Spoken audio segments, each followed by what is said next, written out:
So my name is David Tollick. I'm the Conservation Officer working for Perth and Kinross Countryside Trust. Perfect. So first of all, just what can you tell me about this new project? So this project is called Riverwoods, which is a scheme to bring new private finance in to help nature recovery projects along rivers and involving woodlands, which the title is a bit of a giveaway there. And it's one of two awards which were made for the whole of Scotland recently.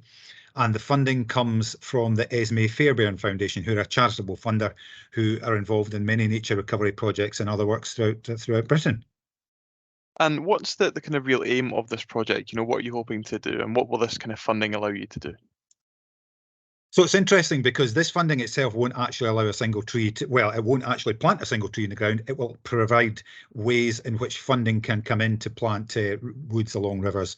So it's a bit like, I was thinking about this, it's a bit like buying a house or building a house. You can't actually do that without a lot of things being in place beforehand, like surveyors and estate agents and mortgages and lawyers and all sorts of other people who are involved in that. That stuff isn't really available for nature projects at the moment. So the money we've been given is to work with 3 estates on the Upper Almond catchment and a number of people who are interested in buying what you might call nature projects and trying to put all those bits and pieces in place so that they can kind of contract with each other and set in motion some positive things for nature on the ground. So it's a little bit innovative. It's a little bit of an experimental project. It's called proof of concept. So we'll try doing all this with these 3 estates, with the people who are interested, and we'll try and build the framework that we need to attract in private finance. I guess the issue is that so much private money is needed to help restore nature and restore the climate that we need to start looking at these innovative ways of doing things. And what impact do you hope it can have, being able to bring kind of all these different estates and private financiers together to focus on nature projects like this? Well, I think everybody's kind of aware at the moment, aren't they, of the climate crisis and the nature crisis, and both of them are related. And very much a lot to do with that is on the way we use land. And there are enormous number of private landowners and private estates, farms as well, in Perth and Kinross, who have managed the land for many years in the way that they do.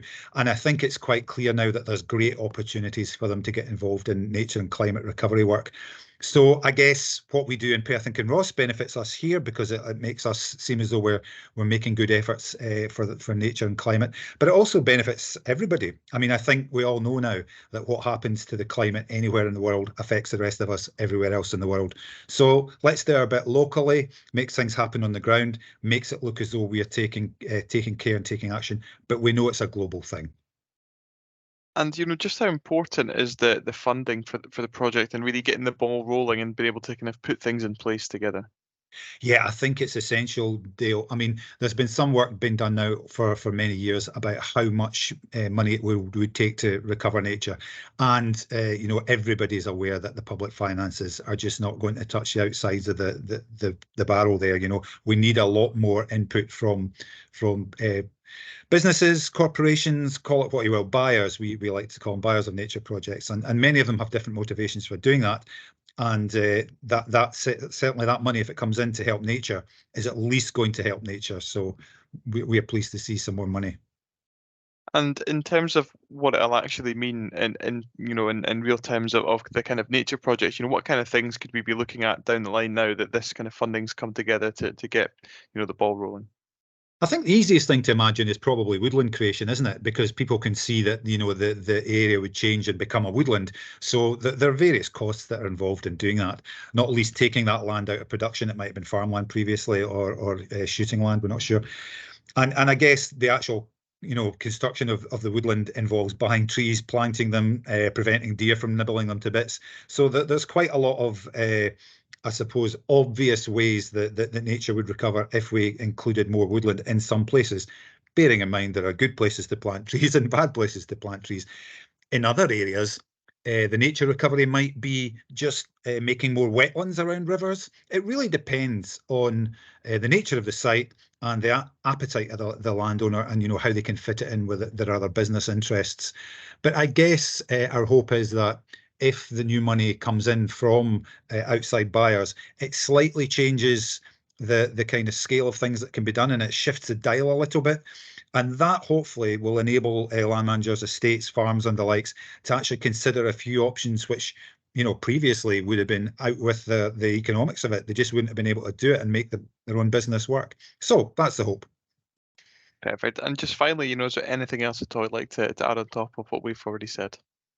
I don't think there's an awful lot more to add, because the project will obviously take about a year to shape up and come to a conclusion. But I think everybody should just keep their eye on what's happening in the landscape and how things might change. And, we've all got our own local patches. We can all see what's going on round about us. And if everybody just, I suppose, keeps an eye out for nature and helps to see that it's got space to recover, that's all we can hope for.